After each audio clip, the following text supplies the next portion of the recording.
ধৰি থাক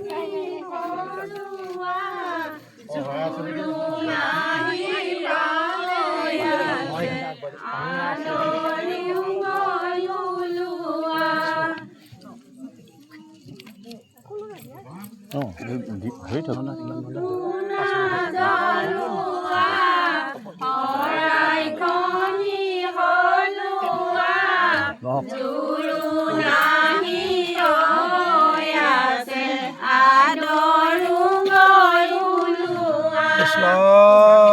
হৰি আমাৰ গৃহ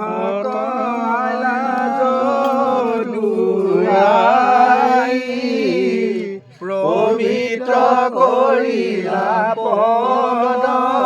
ধূলাই নকৰা নাথ ভকত ত্যাগ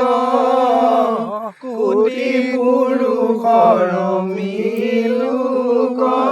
ভাগ আজিহে জন্ম সাফলিলো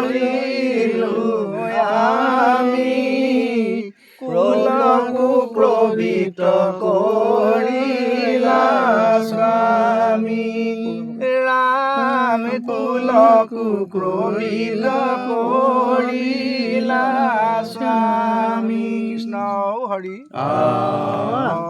ৰাম ভাল বোলে সেই ভূমিত পৰিয়া বোলে মালাকাৰ দেৱৰ্ষি পিতৃতুষ্ট ভৰিলা আমাৰ আজি সেই জন্ম সাফলিলো আমি কুলকু পবিত্ৰ কৰিলা স্বামী কুলকু পবিত্ৰ কৰিলা স্বামী হয় বোলে এই আজি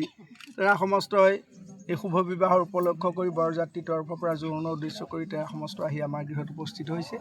ইয়াত যদি কোনোবাখিনি কিবা অপৰাধ হৈছে অপৰাধখিনি ভঞ্জন হওক আৰু বিবাহৰ ক্ষেত্ৰতো যদি কোনোবাখিনি কিবা অশুভ আছে সেইখিনি শুভ সম্পাদন হওক আৰু অলংকাৰ পৰিধানৰ ক্ষেত্ৰত সাজপাৰ পৰিধানৰ ক্ষেত্ৰতো যি মনত সদভিষ্ট লৈ তাৰা সমস্ত এই শুভ বিবাহৰ কাৰ্যত আগবাঢ়ি আহিছে তাৰা সমস্তৰ মনৰ সদবাঞ্ছাখিনি পৰিপূৰ্ণ কৰি কোনো অপায় মংগলৰ ভাগি নকৰি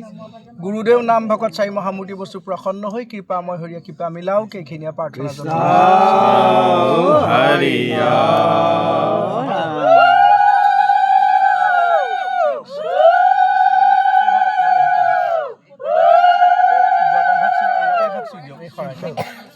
এই ভাগে আমাৰ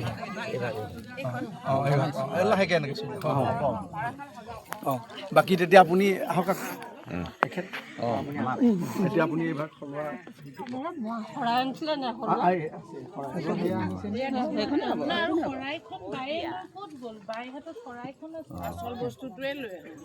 নাহি কওক এই ভাগ পাৰিব ন সলাব এই ভাগ সলাব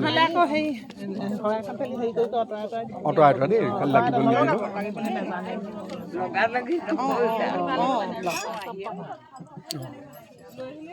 তিনিবাৰ দেই তিনিবাৰ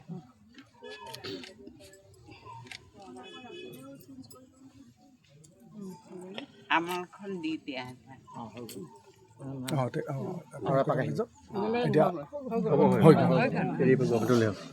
এতিয়া